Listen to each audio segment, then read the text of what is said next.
আসসালামু আলাইকুম। Fishing with GM ফয়সালে স্বাগতম। আজকে আমার ছেলের ট্রেনিং চলছে মাছ ধরার।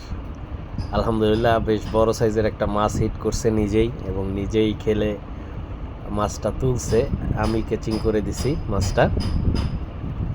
এখনই মাছটা হিট হবে, মানে হিটটা ও নিজেই করবে। মাবরুর এখনই মাছটা হিট করবে। মোটামুটি ভালো সাইজের একটা মৃগেল মাছ ছিল, এখনই হিট করবে। ইয়েস, হিট হয়ে গেছে। সে হিট হয়ে গেছে, মাছ খেলতেছে এবং প্রচণ্ড উত্তেজিত সে।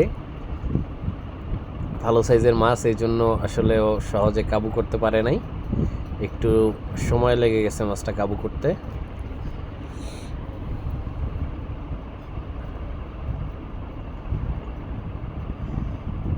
যাতে ছিঁড়ে না যায় এই জন্য আসলে আস্তে আস্তে খেলতে বলেছি আমি।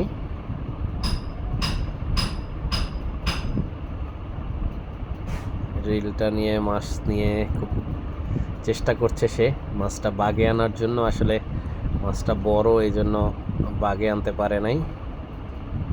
আস্তে আস্তে করে মাছটা আনতে হবে, এটা আমি শিখিয়ে দিয়েছি। এখন রিলটা একটু বেশি লুজ ছিল, এই জন্য একটু টাইট করে দিলাম।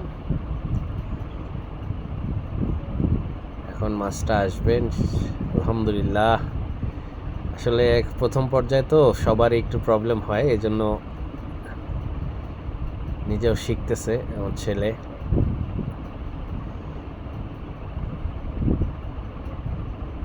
বেসিক জিনিসগুলো শেখা থাকলে আসলে অনেক সহজ হয়। আমরা যখন বেসিক জিনিসগুলো শিখতে গেছি মানুষের কাছে, তখন অনেক নিজের বুঝে বুঝে অনেক কিছু শিখতে হয়েছে। মানে অনেক শিকারীরাই অনেক কিছু শিখায় না, যে আসলে একটা বড় মাছ হিট হলে কীভাবে সবাই হাত থেকে ছিপটা নিয়ে প্রথম পর্যায়ে তারা নিজেরাই বড় মাছ খেলে। এটাই হয় আর কি। হাত ব্যথা হয়ে গেছে আমার ছেলের মাছটা আনতে আনতে আনতে। বেশ ভালো সাইজের একটা মৃগেল মাছ আলহামদুলিল্লাহ। আপনারা এখন মাছটার সাইজটা দেখবেন।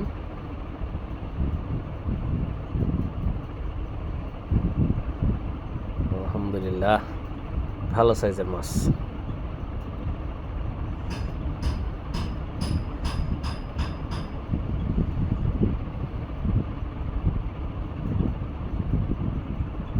এই যে ভালো সাইজের একটা মৃগেল মাছ, যেটা আসলে ধরতে গিয়ে অনেকবারই হাত ফসকে পড়ে গেছে, ধরতে পারে নাই সে।